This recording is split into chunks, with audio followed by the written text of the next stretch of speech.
我和闺蜜一起穿进古代，双双被送进宫，成了皇帝不受宠的妃嫔。我俩耐不住寂寞，到处找刺激。闺蜜缠上了个俊俏的带刀侍卫，我勾搭了个白净羞涩的小太监。被太后发现那日，闺蜜的肚兜还挂在狂徒的腰上，眼神迷离。萧将军！太后大骇，连连后退几步，又撞上了衣衫不整的我和小太监。陛下！我整个人僵在了原地，眼睁睁地看着一向羞涩的小太监勾起我的下颌，似笑非笑。怎么不继续了，贵妃娘娘？我和倒霉蛋闺蜜双双出车祸，穿进了古代。她穿成了相府真千金，我穿成了相府假千金。我们穿进来前，真假千金打得厉害，相国爹干脆一不做二不休，把我们都送进了宫。我封号为安，闺蜜封号为静，一看就是小皇帝在点我们两个，让我们在后宫老老实实的。然而有嫡长闺蜜在，老实是不可能老实的。没有手机，又连不上网，后宫里还只有我和方之夏两个妃嫔，皇帝不待见我们，连着3个月都没来一趟。把《甄嬛传》从头到尾演过一遍后，方之夏摩拳擦掌，提了个馊主意。你说我们要不要去找点刺激？刺激？和方之夏认识10多年了，他一开口我就知道要放什么屁，这不太好吧？万一被发现了，可是要砍头的。话虽如此说着，我的眼珠子却一直跟着外头来换班的侍卫走。瞧他们一个两个，宽肩长腿窄腰，长得都还不差。没穿来前我还没吃过这么好的呢，怕什么？方之夏毫不在乎，他大刺刺地往嘴里塞了块糕点，含糊着说：“反正那小皇帝没看上咱俩自己找点乐子还不行了？”我忍不住区皇帝2句：“咱俩一个闭月羞花，一个沉鱼落雁，这还看不上？皇帝不会是不行吧？”方之夏已经开始挑上了，他嘴笑得没合拢过。他不行，那我们就找行的呗。他手一指，挑中了站在最前方、最高大威猛的那个带刀侍卫，这个我就先收入囊中了。闺蜜一出手，便知有没有。起初带刀侍卫还抗拒了几次，然而最后还是陷进了方之夏的温柔乡里。方之夏这日子越过越滋润，来找我唠嗑时还满脸红晕，揉着酸痛的腰。这每日操练的人精力就是不一般。他怂恿我：“你有看上的没？没有的话，我找我家阿萧给你推荐几个。”哟，都叫上阿萧了。实不相瞒，我最近注意到了一个小太监，他不管是长相还是性格，都是我喜欢的那一挂。白白净净的，摸一下手都会脸红，然后羞涩的后退。贵妃娘娘，这不合理智。理智？什么理智？我只知道自己陷进去了，完全失去了理智。日思夜想都是这个小太监，我还疯狂到和宫女互换了衣裳，趁着夜色去找他。太监，方之夏拖着腮帮子，看起来有点为难。那你干脆找2个吧，一个精神伴侣，另外一个……停！我可是纯爱党，新鲜感刚上头，我满心满眼都是小太监，哪里容得下其他人？不说了，昨晚我答应他，今日会将我亲手做的糕点送去，我先走一步。其实我根本不会做糕点，连炸了3次小厨房后，我放弃了，直接把御膳房送来的糕点端了过去。反正小太监没吃过，就说是我自己做的，也不会被发现。月色下，我和小太监坐在御花园的台阶上。都说月下看美人，欲绝动人。小太监本就生得出众，如今在这朦胧的光影下，更添了几分，将我勾得心痒。我不自觉朝他靠近了些，味道如何？小太监的手一顿，味道不错，就是似曾相识。他凑过头来看我，眼睛里缀着星子，嘴角似乎噙着一抹笑意。这当真是贵妃娘娘亲手做的吗？这还能有假？你要是爱吃，我每日都给你送来。小太监白白净净，身上还有一股莫名好闻的熏香。那贵妃娘娘说心悦于我，也是真的吗？难道说我努力了这些天，小太监终于要被我攻略了？我压抑住心底的激动，强行挤出鳄鱼的眼泪。这话我同旁人不敢说。你知道陛下登基以来，为何一次都没来过后宫吗？因为陛下有隐疾，他不行。小太监的表情僵硬一瞬，他垂下眼眸，敛去眼底的神色，哑声道：“哦。”我抓着小太监的袖子，擦了擦眼泪。我继承了他的妃嫔，就一辈子都要困在这后宫了，难道连找一个心上人聊以慰藉都不能吗？小太监叹了口气，伸手直接揽过了我的肩膀。可是娘娘，我只是个太监。太监又怎么了？我带着胆子抬头亲了亲他的眼角，我心悦你，这就足够了。方之夏成功拿下了威猛的带刀侍卫，我也成功拿下了羞涩的小太监，这日子过得越发滋润。这时方之夏提议带上家属好好聚一聚。我牵着小太监的手来赴宴时，方之夏正趴在侍卫的背上朝我招手：“快点的，菜都要凉了。”我拉着小太监的手就要往前走，不料他站在原地一动不动。而对面的侍卫看见小太监，两人四目相对，皆是一怔。我只当他们是第一次见面，太过于惊讶，没放在心上。别拘束，我把小太监按在了椅子上。以后啊，大家就是一家人了。方之夏接上来，一起喝一杯。酒过3巡，我和方之夏酒量差，都喝得双眼迷离。小太监脸上泛起一层薄红，握紧的手青筋暴起。这酒，你们在里面加了什么东西？我和方之夏同时抬头，一点补药而已啊。偏偏我还揽住了小太监的脖子，无辜地凑近，让我来数一数，1只、2只、3只。你脸上怎么长了3只眼睛？小太监忍无可忍，直接弯腰将我抱了起来。我顺势环住了他的脖子。另一边，侍卫也抱起了方之夏，两人对视一眼，一个朝东，一个朝西，默契地朝着不同的偏殿走去。我被小太监放在了床榻上，他给我倒了一杯冷水，但我固执地闭上了嘴，不肯喝。几番后，小太监败下阵来，他轻轻唤我的名字：“阿玲，你到底要我怎么样？”我闭上眼睛，也不知道哪里来的劲，直接将人压到床上，一口亲了下去。紧绷的弦彻底断了，小太监的眼神暗了暗，反客为主，将我压在了身下。与此同时，外头传来凌乱的脚步声，一个刺耳的女声响起，还不快把门撞破？哀家倒是要看看是谁在这后宫作乱。脚步声朝着西边的偏殿去了。我略微清醒了几分，推开了四处点火的小太监，哑声问：“是谁来了？”小太监目光暗了下来，他重新凑过来，蹭了蹭我的脖颈：“别管他们。”这声音酥得我整个人都软了下来，意识昏昏沉沉，彻底陷进了温柔乡里。只听见西偏殿一声惊呼，似乎有人撞翻了灯架，连带着脚步声都慌乱了起来。萧将军！我迟钝的大脑还没反应过来萧将军是何方神圣，下一秒殿门被推开，一群人跌跌撞撞地闯了进来。我的眼睛被刺激地渗出了一层水雾，朦胧地看去，陛下！为首的太后头发花白，她瞳孔放大，涂了鲜红扣丹的手指半掩住了嘴。我茫然地顺着她的视线看去，看见了压在我身上的小太监，意识瞬间清醒。小太监似乎注意到了我的僵硬，他伸手抬起我的下颌，半张脸笼罩在烛光中，半张脸又被夜色掩盖。他似笑非笑：“怎么不继续了，贵妃娘娘？”我被惊出了一身冷汗。太后有眼力见地，带着手下人缓缓退出了殿外，走时还体贴地为我们关上了门。你不是小太监？小太监低下头，亲昵地吻了吻我的眉心。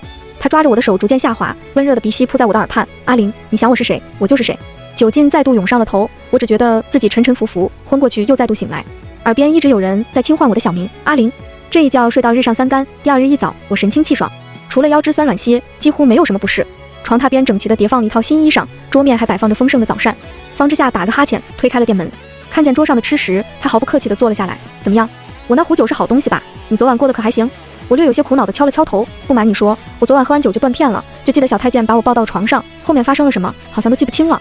对了，我拿块糕点往嘴里塞，我好像梦见有一只大老虎闯进了店门，还撞翻了灯架。这要巧！方之夏惊呼一声，不愧是好闺蜜呀，我昨晚也梦见大老虎了，那只老虎还会说人话呢。我俩聚在一起，把老虎上上下下都讨论了一遍，还设想自己成为了武松，乐得前仰后翻。只可惜我昨晚也喝多了，什么都不记得，连阿萧走的时候都没送他，也不知道他今日要什么时候才能来看我。我拖着腮帮子，也想起了小太监，不知道小太监现在又在哪个宫里忙活，这么多的吃食又是费了多大功夫给我找来的呢？正想着，店门外传来了熟悉的声音：“阿玲。”我猛地抬眸看去，看见了穿着打扮和往日截然不同的小太监。每次我碰见小太监，他都穿着深素色的衣裳，今日却挑了个鲜亮的颜色，衬得整个人都明媚了几分。你怎么穿成这样？我好奇地摸了摸他的袖子，面料不错，上面还绣了金线，不像是太监能穿的衣裳。我都忘了问你在哪个宫里当差。小太监脸上的笑意收敛了几分，他定定地看着我，眼神像是能将我穿透。当差？对呀。我没忍住，上手捏了把他脸上的软肉。我看你待遇一直不错，吃得好，穿得也好，我宫里的太监可没有这样的待遇。昨晚的事你都……话还没说完，外头走来了个眼熟的侍卫，他一身银色盔甲，看起来威风凛凛。之下，坐着看戏的方之夏眼圈发红，像是闻见了猫薄荷的猫，冲上去一把抱住了侍卫。他大刺刺的在人家的盔甲上敲了敲，发出清脆的声响。这玩意儿看着还不错呀，你们侍卫也发新衣裳了？侍卫怔住，他僵硬地侧过头，和小太监交换了一个眼神。我捧着小太监的脸，将他拉回来，想什么呢？小太监轻笑了声，揉捏了下我的耳垂，在想我的阿玲怎么这么天真。那杯酒加了太多料，导致我和方之夏对那晚的事都记不清了。我平日看见羞涩的小太监，总是忍不住上去逗他。喝醉后，我真怕自己大脑里的黄色废料一出，对他做了什么越轨之事。进度比我快几倍的方之夏朝嘴里丢了颗葡萄，你要实在想知道，就自己去问啊，就看不惯你们这扭扭捏捏的模样。他把我像只兔子似的提溜到了小太监跟前。彼时的小太监正气定神闲地坐在御花园的池子边，替太后喂那几条胖锦鲤。为了和他相配，我还特地找了件宫女服换上。犹豫了片刻后，我试探性地询问：那天晚上我们是不是抱了？亲了。我心里一惊，原来都亲过了，那我还故作矜持了好几天，早知道就逮着人啃上去了。阿玲怎么不继续问了？我转过头，小太监正看着我，目光缱绻。抱都抱了，亲都亲了，还能做什么？我突然想到什么，马上凑过去抱住他的一只手。有些东西没有就没有，你千万不要自卑。说完这句，我犹嫌不够，还找了个例子。你看那个皇帝，虽然他有，但是他不行啊。小太监目光晦暗不明，似乎没有被我安慰到，他怒极反笑，从齿缝中挤出字来：是吗？当然。我拍着胸脯向他保证，你在我心里是不一样的，我看不上那个小皇帝，但一定不会抛下你。小太监沉默了片刻，他伸手揉乱了我头顶的碎发。自从和方之夏的找了个伴，这百无聊赖的生活才添了几分滋味。可就在我们蜜里调油的时候，便宜爹送来了家书。听说我们真假两位千金进宫半年，没有一位被皇帝看上灵性。朝野群臣都对便宜爹指指点点，笑话他两个女儿无才无貌，难得圣心。便宜爹大怒，连夜写了整整10页的家书，前5章都在控诉我们，后5章则附上他丰富的经验，告诉我们该如何争宠。我仔仔细细把后5页读了2遍，最后得出结论：爹应该把自己送进宫啊！有这般丰富的经验，哪怕他年岁高了些，皱纹多了些，又是个男的，想必皇帝也会把他宠上天吧？嗨嗨！一旁的小太监像是被茶水呛住了，他连着咳嗽了几声，好一会儿都没缓下来。侍卫坐在对面，憋笑着红了脸，怎么咳成这样？我关切地凑过去，刚想用手试探他额头的温度，转眼又想起便宜爹那长篇大论的经验，纸上得来终觉浅。我腰一侧，坐上了他的大腿，偏偏眼睛眨巴眨巴，很是正经地伸手凑上他额头，是被风吹到了。两人的距离倏然拉近，小太监顺势伸手揽住了我的腰，然后我看见小太监的脸一点一点烧红了起来，他偏过头，露出红到滴血的耳尖。没事，我只是不小心呛到了。平时我撩小太监那么久，也没见他羞成这样，难道说便宜爹的信真有奇效？我无意识地挪动了一下，想坐得更舒服些，不料却触到什么滚烫的东西。没来得及细想，外头传来宫女尖细的声音：“两位贵妃娘娘，太后召见。”太后，我一脸茫然，和方之夏对视了一眼，心里莫名有几分紧张。进宫以来，这位太后就一直不待见我们，从未召见。这次特地派人来请我们两个，莫非是发现了什么？兵来将挡，水来土掩。我深吸一口气，转身进屋里，拿出了2个沉甸甸的布包。这2个布包里面装满了我和方之夏攒下来的金银首饰。宫斗剧看多了，总觉得皇宫不是个好地方，就一直攒着，等哪天日子过不下去了，炸死逃走。我一脸凝重地将自己的布包交给了小太监，方之夏也将他的给了侍卫。你们在西殿外等我们，要是真被太后发现了，我们就想办法逃出去，双宿双飞。对，方之夏补充道，我们早就打点好了那里的守卫，也找人做了假死药，还在宫外置办了宅子，要是能逃过这一劫，就一起去宫外做2对野鸳鸯。小太监抬手用指腹蹭了蹭我的脸颊，嘴角勾起一个意味不明的笑来。好。然而我和方之夏显然想多了，太后和颜悦色地招呼我们坐下。方之夏一脸警惕，小心点，这椅子上不会扎满了针，想把我们变成刺猬吧？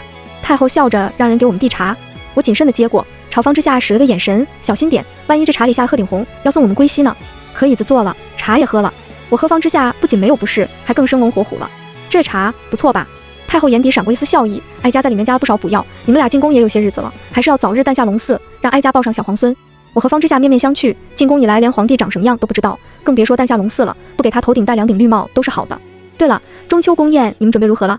要是有不懂的，大可以来问哀家。太后看着我，笑意盈盈，要是有不懂的，尽管来问。不知为何，我总感觉太后看我的时候更情真意切些，她每偏过头去看方之夏，总带着点阴阳怪气。又闲说了半个时辰，出来时方之夏的上下眼皮都快粘上了。你有没有觉得太后的声音有些耳熟？我灵光一现，是不是很像那晚的大老虎？先别管大老虎了。方之夏看着不远处正等着我们的小太监和侍卫，你有没有想过中秋宫宴该怎么办？这宫里没有皇后，后宫事务还掌权在太后手中，我和方之夏说得上话的地方极少，反正有太后兜底，不用我们操心。方之夏恨铁不成钢，周时灵，你不是总说自己是我肚子里的蛔虫吗？我都说得那么明白了，你居然没反应过来。侍卫和小太监走上前，他们不明所以地站在那里，怎么吵架了？小太监拽住了我的袖口，轻轻扯了一下。我的意思是，方之夏指指自己的脸，又指指我的。中秋宫宴，我们俩长得那么漂亮，万一被那个不行的皇帝看上了怎么办？上一秒还在关心我的小太监，下一秒脚底一滑，险些平地摔倒。你说的对，我煞有介事地点点头，抱住了我家的脆皮小太监。既然没被太后发现，那我们就多在宫里待几日，多拿些金银俗物才是。但要是被皇帝看上，可不是件好事。我脑瓜子一转，想了个馊主意。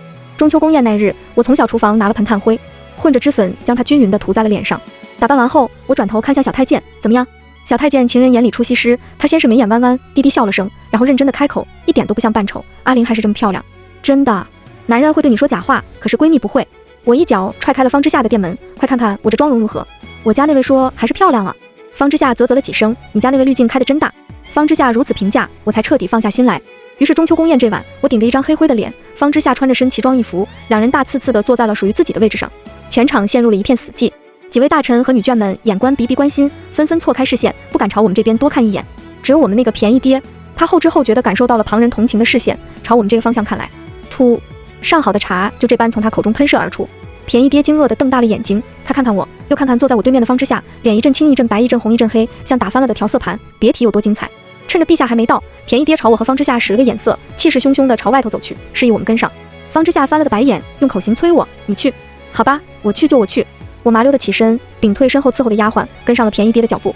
便宜爹火大得很，他在御花园里像是没头苍蝇般乱转了几圈，猛地停下了脚步。逆女，你和之夏两个到底在宫里做了些什么？怎么这番打扮？然而他一回头，又吓了一跳。我把脸涂得太黑了，几乎和夜色融为一体，一眼望去，只能看见头顶戴着冷光的珠翠和一身鲜亮的宫装。便宜爹倒吸一口冷气，石灵，你虽不是我亲生，但这些年我一直将你养在身侧，当成亲生女儿那般教导，你学过的那些礼节都去哪了？我还没来得及开口，一旁的假山边传来黏黏腻腻的声响，像是躲着一对野鸳鸯。便宜爹气急败坏，他当场就要给我展示自己是如何遵守礼教，对这些没有礼义廉耻的人是多么憎恶。他大步绕过假山，重重咳嗽了几声，声音洪亮，你们是那个宫里的？竟如此！我跟在他身后探出了个脑袋，然后就看见了方之夏和侍卫的脸。好在他们穿戴整齐，就是嘴皮子粘在了一起，方之夏的一条腿还架在了侍卫的腰上。便宜爹陷入了诡异的沉默，他举起手中的宫灯，眯着眼睛，像是在辨认。终于意识到眼前这人是自己的女儿后，他绝望了，手一颤，宫灯就落在了地上。侍卫眼疾手快捡起了宫灯，声音沉沉，方向国，我闭嘴。便宜爹捂住头，连带着官帽也歪了。他看看唇瓣嫣红的真千金，又转过头看了看像只黑熊精的假千金，半天说不出话来。既然方之夏那点事都被拆穿了，那我和小太监也没必要瞒着了。我蹲下身，拍拍便宜爹的肩膀，爹，你别担心，我也没担着，其实我也找了一个。便宜爹哆哆嗦嗦地站起身，我要回去向陛下请罪，自请还乡。方相国，侍卫上前一步，搀住了便宜爹的手，我送你回去。便宜爹像是一瞬间老了10岁，他转过头，这时才正式看了眼侍卫，他的动作倏然僵住了，那张苍白的脸涨得通红。你是萧将军？这下轮到我和方之夏傻眼了。将军，爹，你说他是谁？方之夏快步上前，掰过侍卫的脸，左看看右看看，而侍卫也一动不动，任由方之夏动作着。之夏，方之夏眼睛都亮了。我说呢，你怎么全是闲差，一天到晚都能来陪我？他一把拦过我的肩膀，老娘眼光好不好？当时那一群侍卫走过，我就觉得他气度不凡，果然一调就调上来个将军。我冲他比了个大拇指，不愧是我的好闺蜜。便宜爹声音已经哑了，他掀起眼皮，萧若风，我女儿虽不受宠，可也是陛下亲封的静贵妃，你会乱后宫，该当何罪？我最讨厌听便宜爹说这些文绉绉的东西，赶紧把方之夏拉到一边。两个人窃窃私语了半天，方之夏又提起了那件事。我家那位居然是个将军，那肯定认识不少青年才俊，你可想好了，这辈子就小太监一人，准备吃一辈子素了。我几乎没有犹豫，点了点头。吃一辈子素又怎么样？人家小太监服务意识强啊，我每晚过的可不比方之夏差。出来也有好半天了，每个人心底都压着点事，匆匆回了宴席。皇帝居然还没出现，有太监传旨说陛下龙体抱恙，正在寝殿休息。话都说开了，就没什么好顾忌的。眼看宴席结束，这回我拉住了便宜爹，便宜爹明显还生气着，怎么还闯了什么祸？一并说出来吧。